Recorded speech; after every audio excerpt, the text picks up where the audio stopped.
आप देख रहे हैं अपनी स्क्रीन पर, यह है एसआरएफ लिमिटेड का लॉन्ग टर्म का चार्ट पैटर्न। रिटर्न्स के मामले में तो आप जानते ही हैं, ये शेयर जो है वो राजा है, राजा। आपकी स्क्रीन पर दिख रहा होगा इस वक्त कि इसने अपने लॉन्ग टर्म में अपने शेयर होल्डर्स को 9,15,000 गुना से भी ज़्यादा का रिटर्न्स दिया है। यहाँ पे ऑल टाइम हाई इसके करंट प्राइस पर डिपेंड करता है। एक ज़माने में ये कंपनी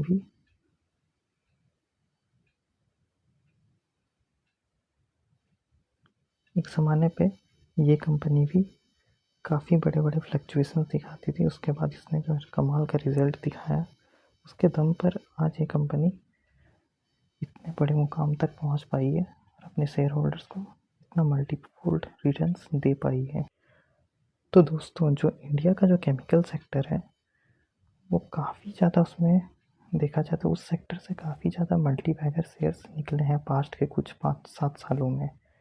तो एसआरएफ लिमिटेड ना केवल सिर्फ स्पेसिफिकली केमिकल्स पे डिपेंडेंट है, उसके साथ साथ उसका कई सारा डाइवर्सिफाइड सेगमेंट है, जैसे कि फ्लोरोकेमिकल्स है जिसमें हमने, जैसे कि गुजरात फ्लोरोकेमिकल्स हुआ, नवीन फ्लोरिन हुआ, स्पेशलिटी केमिकल्स में Deepak Nitrite, alkyl amines, packaging films में पॉलीप्लेक्स, यूफ्लेक्स एंड कॉस्मो फिल्म्स जैसे कई सारे मल्टीबैगर्स निकले हैं। टेक्निकल टेक्सटाइल्स में गरवारे टेक्निकल फाइबर्स एक एमर्जिंग कंपनी निकल करके आ रही है। तो लास्ट वाला वर्ड दोस्तों बहुत ही ज़्यादा इंटरेस्टिंग है। लास्ट वाले वर्ड में आप जैसे कि देखोगे कोटेड एंड लैमिनेटेड फैब्रिक्स। आज का जो हमारा जो स्मॉल कैप शेयर है जिसने एसआरएफ को भी बीट किया है, वो आता है लैमिनेटेड फैब्रिक्स के सेगमेंट से। कि ये जो कंपनी है वो उस सेगमेंट में ज़्यादातर उसका रेवेन्यू वहीं से आता है, लगभग वो सिमिलर वैसी ही कंपनी है। तो आप एसआरएफ लिमिटेड के बारे में तो जानते हैं, इसने जो अपने मल्टीफोल्ड रिटर्न्स दिए हैं उसमें उसका नेट प्रॉफिट में काफ़ी ज़्यादा इजाफा हुआ है। खास करके अगर आप देखेंगे 2019 से, है ना दोस्तों, 2019 से इस कंपनी का नेट प्रॉफिट जो है ईयर ऑन ईयर बेसिस में 642 से लेकर 1000 से 1100, 11 से 2200, इससे पहले कंपनी कुछ खास परफॉर्मेंस नहीं देती थी। थोड़े नेट प्रॉफिट में ईयर ऑन ईयर फ्लक्चुएशंस था, लेकिन ओवरऑल कंपनी ने जो डाइवर्सिफाइड सेगमेंट में जो ग्रोथ दिखाई है उसके वजह से कंपनी का CAGR 49% पे आ खड़ा है, जो कि अपने आप में काफ़ी लाजवाब रिटर्न्स है। साथ ही साथ इसका रिटर्न ऑन इक्विटी भी काफ़ी डिसेंट है और कंपाउंडेड प्रॉफिट ग्रोथ भी लास्ट 5 और 3 सालों में लगभग 35 के एवरेज से ऊपर जा रही है। कंपनी के बैलेंस शीट में भी रिजर्व्स के 4 चांद लगे हुए हैं। लगभग 9,000 करोड़ के रिजर्व्स हमें कंपनी में देखने को मिल रहे हैं। साथ ही साथ इनका फिक्स्ड एसेट में भी काफ़ी अच्छा बढ़ोतरी दिख रहा है हमें। अब जो मेन प्रोमोटर्स की हिस्सेदारी पर अगर बात किया जाए तो डिसेंट शेयर होल्डिंग पैटर्न है। हालांकि मार्च 2020 से लेकर अब तक देखा जाए तो कंपनी के शेयर्स में प्रोमोटर्स ने थोड़ा सा डाइल्यूशन किया है, थोड़ा सा शेयर्स को डाइल्यूट किया है, लेकिन फॉरेन वालों ने और डोमेस्टिक वालों ने भी काफ़ी अच्छा एक्यूमुलेशन किया और पब्लिक का भी डिसेंट 16% के लगभग की होल्डिंग दिखाई दे रही है। प्रोमोटर्स की स्टेक से हमें ये कॉन्फिडेंस आता है कि ये कंपनी में अभी भी काफ़ी दमखम है। प्रोमोटर्स को विश्वास है कि इस कंपनी में आगे भी इनके डाइवर्सिफाइड सेगमेंट से अच्छा रेवेन्यू मिल सकता है। तो जिस कंपनी के बारे में मैं आपको बताने वाला था उसका नाम है रेस्पॉन्सिव इंडस्ट्रीज इस कंपनी का नाम है, जो कि इंडिया की लीडिंग SPC फ्लोरिंग पे काम कर रही है, जो कि कटिंग एज टेक्नोलॉजी के द्वारा नेचर से डिज़ाइन की हुई वुड स्टोन जैसे लॉन्ग लास्टिंग प्रोडक्ट्स को डिज़ाइन कर रही है। आप देख सकते हैं यहाँ पे 100% water proof, super easy to maintain, no adhesive installation, काफ़ी सारा बेनिफिट्स है, जैसे कि 30 इयर्स का एक्सपीरियंस है विनाइल फ्लोरिंग पर इस कंपनी का। तो ये है कंपनी का प्रोडक्ट रेंजेस, जैसे कि आप होम डिकॉर पे, है ना, फिर फ्लोरिंग पे, ऑफिसेस पे, बेडरूम पे, काफ़ी variety of products, micro bevel, painted bevel, square edge जैसे आधुनिक टेक्नोलॉजी के हिसाब से अपने डिटेल्स में अपने प्रोडक्ट को निखार रही है। इनके प्रोडक्ट की ख़ास बात ये है कि ये क्लिक इंस्टॉलेशन, यानी आराम से इंस्टॉलेशन भी हो जाती है, 100% वाटरप्रूफ है, और साथ ही साथ इसने एम्बॉस्ड रजिस्टर भी करके रखा है।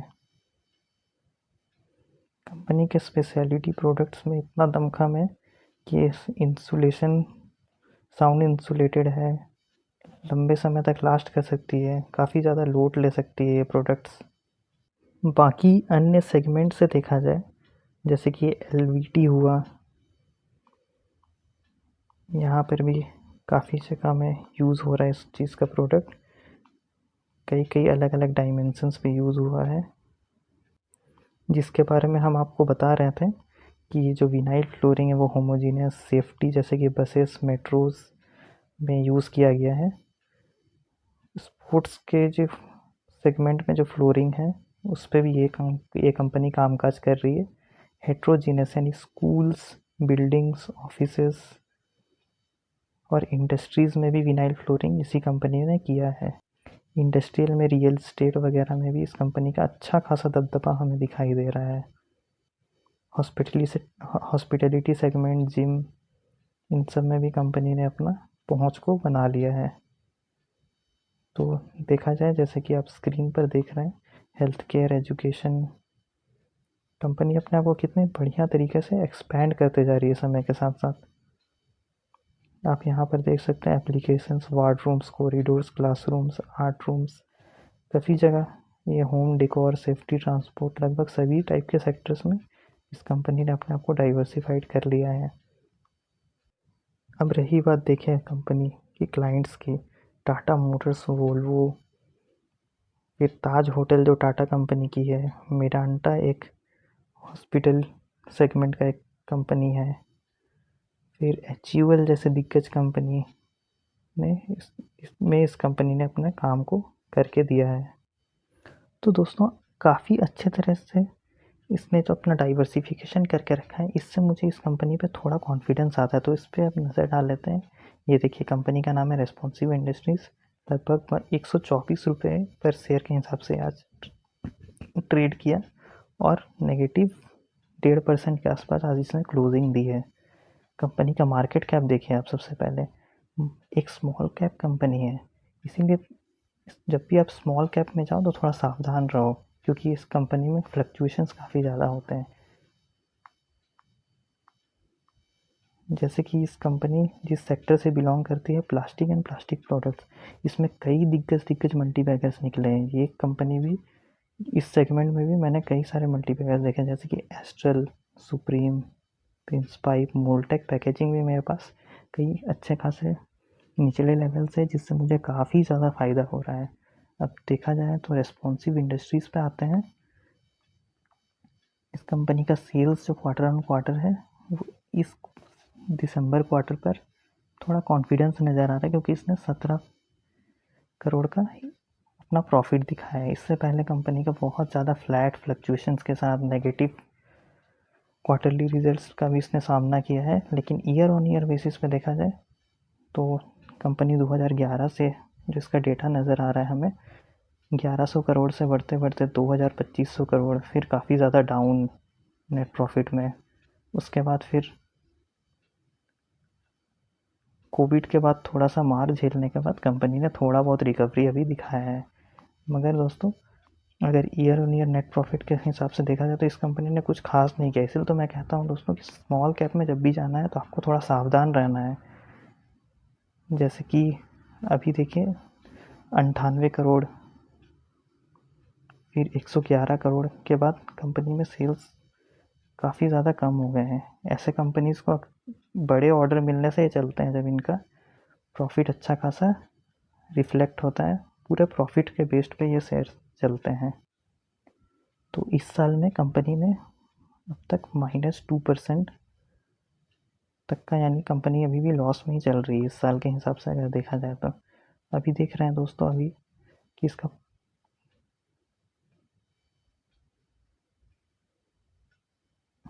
इसका जो नेट प्रॉफिट का जो CAGR है वो 10 साल से लगभग माइनस में चल रहा है, और जो स्टॉक प्राइस का CAGR है वो 5 साल में थोड़ा बहुत ग्रो किया है। काफ़ी ज़्यादा फ्लक्चुएशंस के साथ ही काफ़ी कंपनी आगे बढ़ रही है।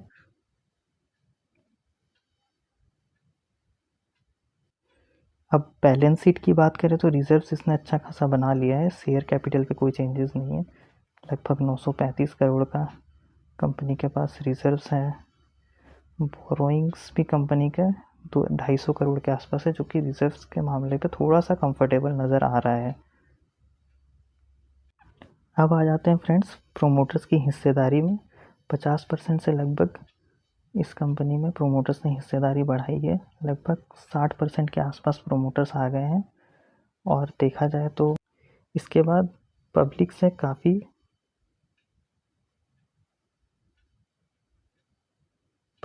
काफ़ी अच्छा खासा माल फॉरेन वालों ने छीना है। यहाँ में आप देख सकते हैं कंपनी ने 35% का हिस्सेदारी फॉरेन वालों ने लेके रखी है। पब्लिक की शेयर होल्डिंग लगातार कम होती गई है। DIS लगभग थोड़े बहुत ही स्टेक्स पे अपना हिस्सेदारी बनाए हुए हैं। तो दोस्तों फॉरेन वालों का और प्रोमोटर्स का हिस्सेदारी बढ़ने से मतलब यही है, हो सकता है आने वाले टाइम पे ये कंपनी को अच्छे खासे ऑर्डर्स मिल सकते हैं, है ना, इसका चांसेस है। तो दोस्तों देखिए इस कंपनी के वेबसाइट पे आ गए हैं, इसका शेयर का परफॉर्मेंस देख रहे हैं। एक दिन में कुछ खास नहीं किया इस शेयर ने, लगभग 3 रुपये की गिरावट दिख रही है। 5 दिन में भी 8% के लगभग डाउन है। दोस्तों स्मॉल कैप्स बहुत ही ज़्यादा वॉलेटाइल होते हैं। देखिए मात्र केवल इसमें 3,500 करोड़ की ये कंपनी है, तो उस हिसाब से इसमें फ्लक्चुएशंस भी बहुत ज़्यादा होंगे। प्लस अभी जैसे आपने बैलेंस शीट में देखा कि कंपनी ने सिर्फ काफ़ी ज़्यादा अपना नेट प्रॉफिट जो है नेगेटिव में भी देखा है, तो 6 महीने में लगभग 13% डाउन है। एक साल के हिसाब से देखा जाए तो लगभग 40% डाउन है। मगर लॉन्ग टर्म में जब जाते हैं तो कंपनी ने 221% का यहाँ पे प्रॉफिट दिया है अपने शेयर होल्डर्स को। अब मैक्सिमम चार्ट पैटर्न में देख रहे हैं दोस्तों, आपके होश उड़ने वाले हैं। अभी देखिए ये जो रिटर्न्स हैं 12,37,900 गुना, ये कंपनी ने इतना लंबा लॉस रहते हुए भी इतना ज़्यादा रिटर्न्स अपने शेयर होल्डर्स को कैसे दे दिया है।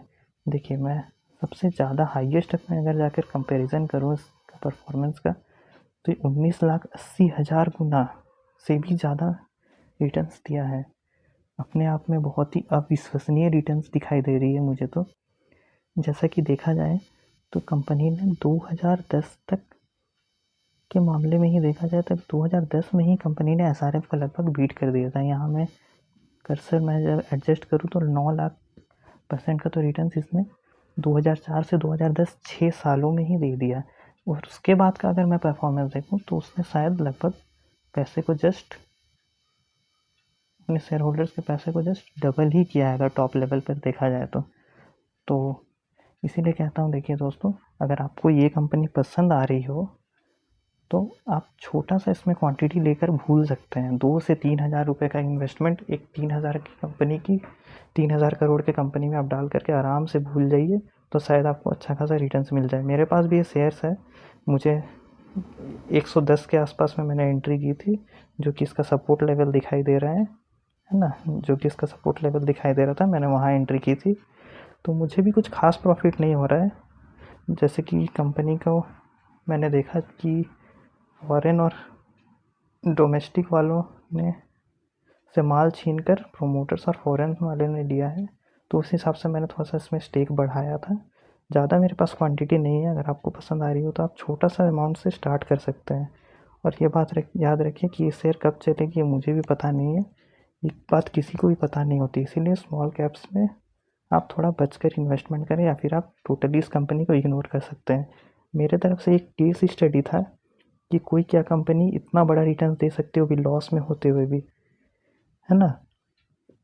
अब तक सबको यही सोचते थे कि SRF जितना बड़ा रिटर्न्स किसी ने भी नहीं दिया है।